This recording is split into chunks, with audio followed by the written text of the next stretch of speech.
watching another episode of Soul Speak Conversations. In this series, I interview extraordinary mamas.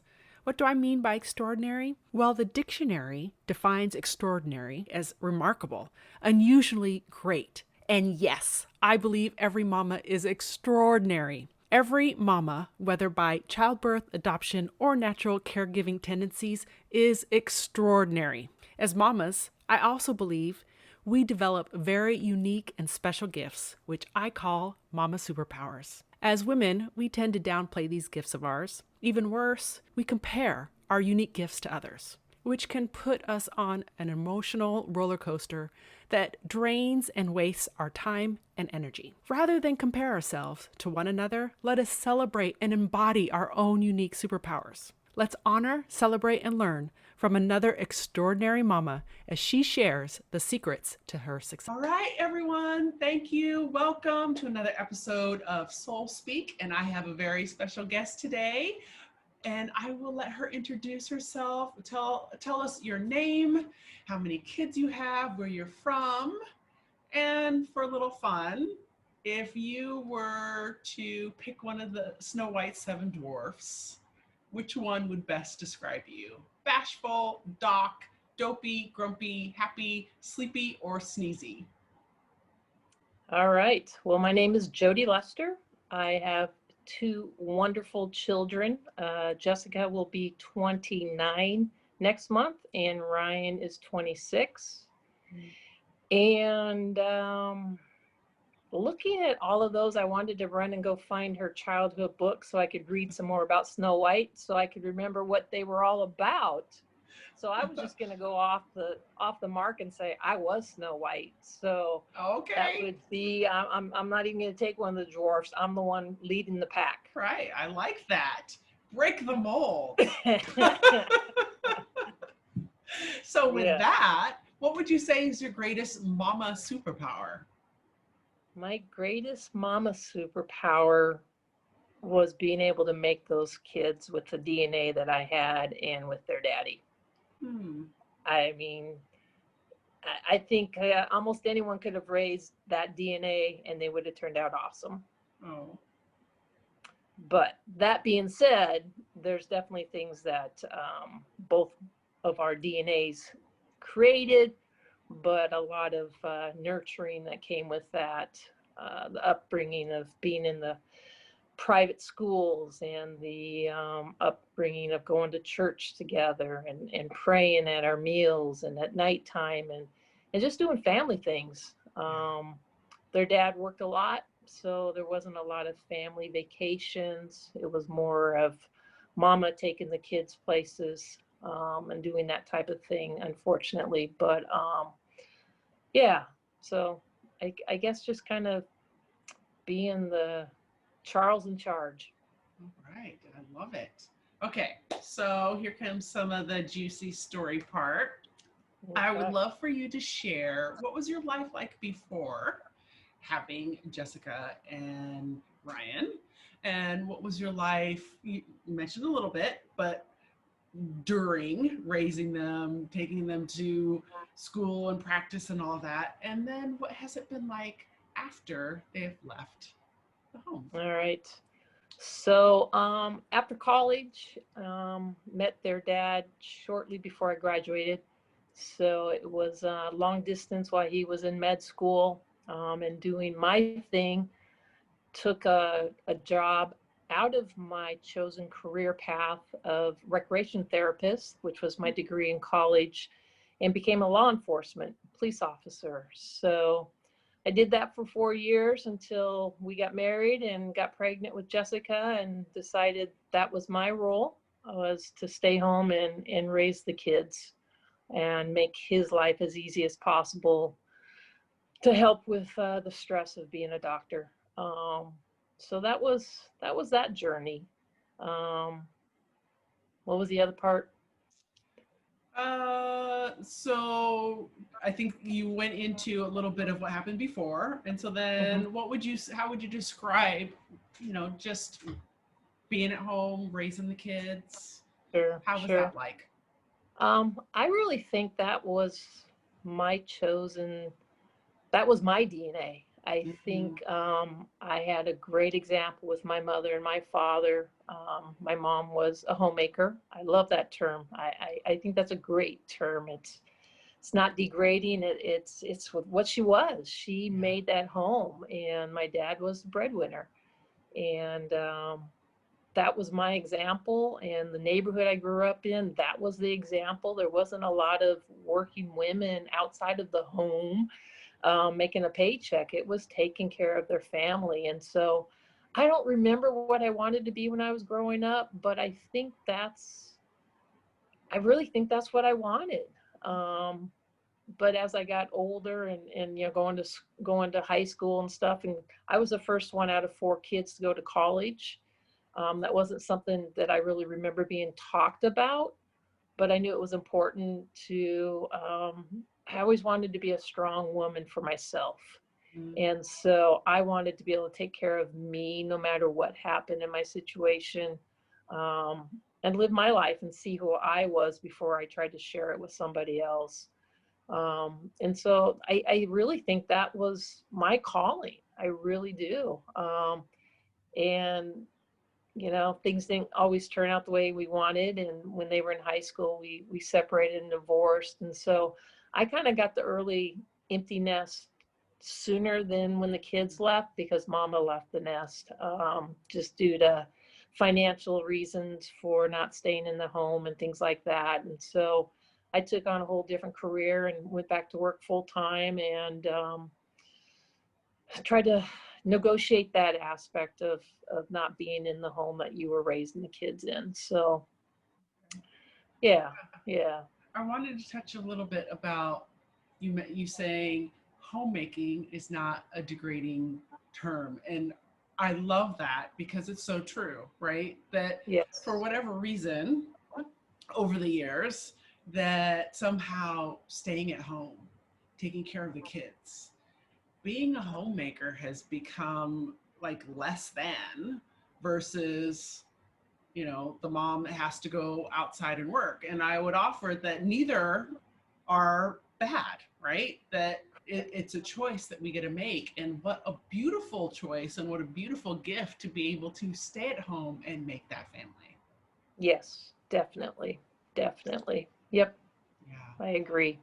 Yeah. So then you said you started uh, sort of experiencing empty nest before they actually left because Right, your right. circumstances changed. What would you say was the hardest for you? Was it physically not being in the same home? Um, what would you say?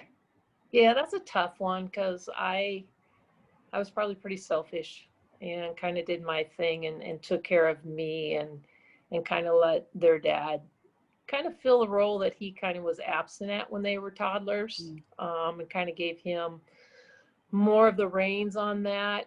Um, and so I would say we kind of got distance. I was still there for as much as I could. We still literally spent Christmas together, Thanksgiving together. I mean, we were still a family unit.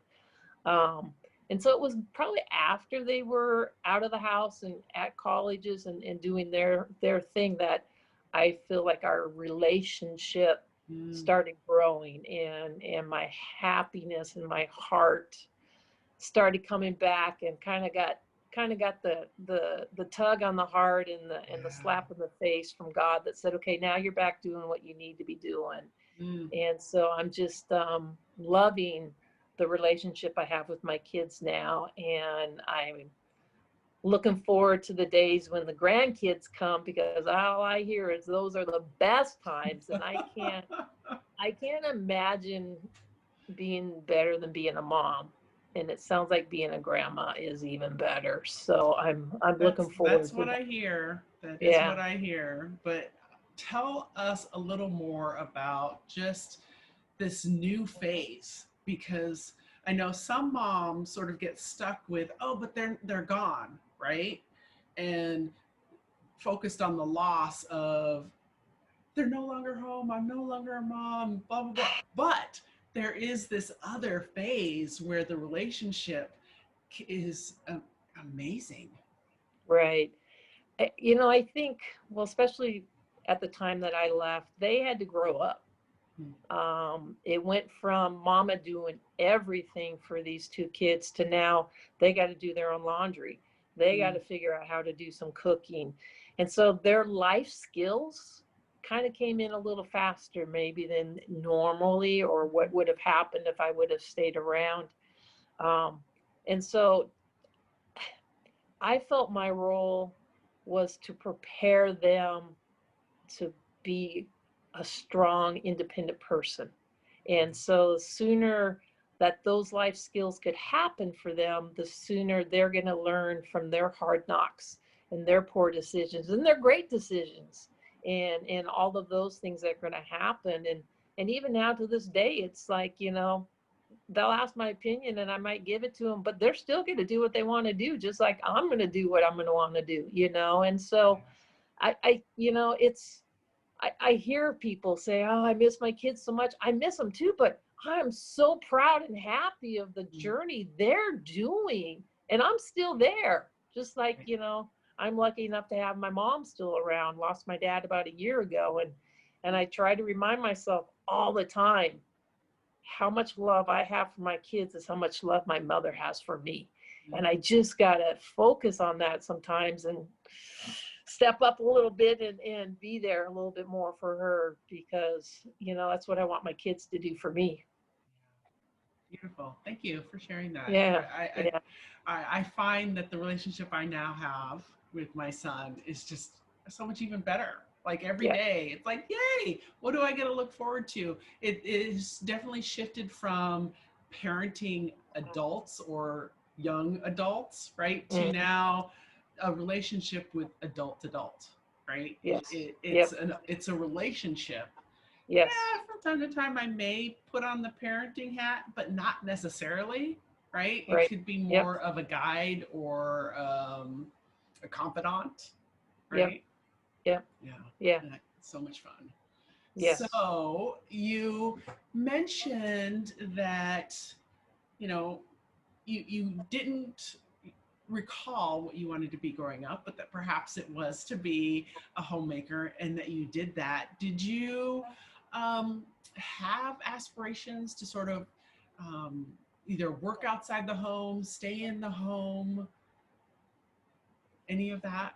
I really did. I mean, it's funny because looking back at my journey for my job and things that I've done, when the kids were in school, I started coaching. And I don't know when that bug came. I rode that bug for quite a few years, at the high school level, junior high, elementary school. I've done it all. Um, and I'm like, gosh, if I had to choose a career again, I probably would have been a teacher, so that I could have used more of my coaching skills, even sooner in life. And then maybe I could have been retired by now, because I would not be doing this COVID computer stuff. So everything happens for a reason. So yeah, I just think it just took me down the journey that I was supposed to be at. And all of those things that I did for the kids, with the kids, I think prepared me for my current position, in a leadership role and things like that. Fantastic. So you mentioned a little bit about, being a little selfish when the kids were still in school and doing your own thing. Were there any challenges with choosing to take care of yourself, find out what you wanted, exploring, your dreams and goals during that time? It's really interesting when I self-reflect and go, okay, so as a coach, you have goals, and I would always sit down with my kids and do their goals. Okay, this is your goal at the beginning of season, and try to look at them mid-season and at the end. And you would think I'd carry that on to my personal life. Yeah, a lot easier to teach it and coach it than it is to live it. And so I didn't even know what a bucket list was until I saw the movie.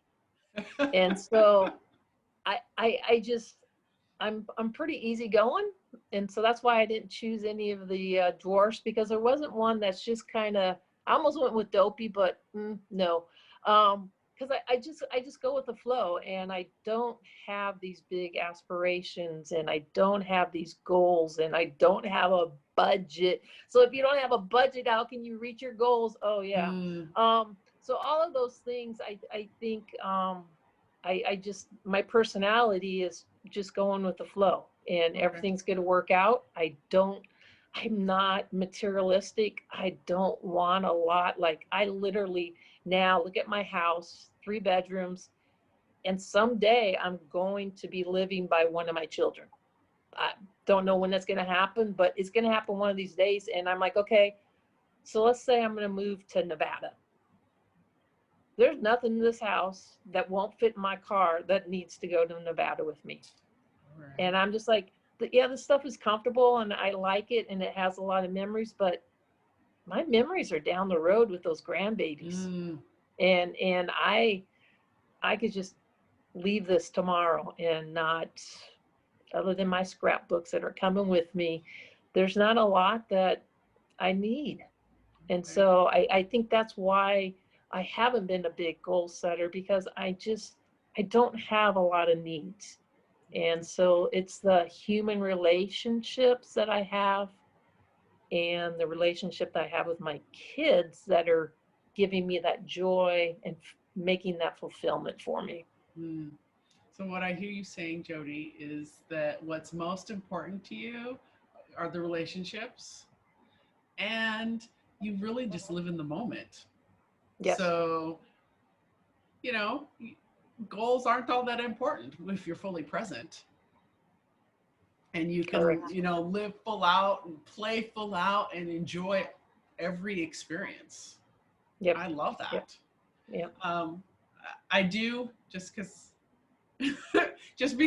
I want to pause for a second, and because it was hard for me to even say, right, when you said that you were selfish in that time and space, right? And I want to invite all of us to recognize that you weren't being selfish. You were taking care of yourself, Yes, and that by doing that, it's not being selfish. And in fact, you were giving a gift to your kids and to all those that you are in relationship with, to learn how to respond to you, how to communicate with you, how to honor and respect you. yeah. I mean, I can see that, because especially in the role that I was, that's all I did was give, give, give, give. And so when I was out of the marriage, then it was time to give to myself. So yeah, You yeah, know, it's a little yeah, yeah, shift in thinking, because, why do we have to be selfish in order to give to ourselves? right. So, Yep. all right. Everything, everything in moderation, right? Yes, absolutely. All right. So, next to my favorite question that I'd love to ask is, who would you say you are, and what keeps you connected to your sense of self? Wow. Um, those are a lot of things right there. It is. It is. And there's no right or wrong Yeah. answer, Oh which no, is no, why I love no. it. Um, I actually took a WebEx last week with my company, and it was emotional intelligence. Mm, And so after an hour and a half WebEx, I sent the guy an email with one of my quotes, which is, "Attention is the rarest and purest form of generosity."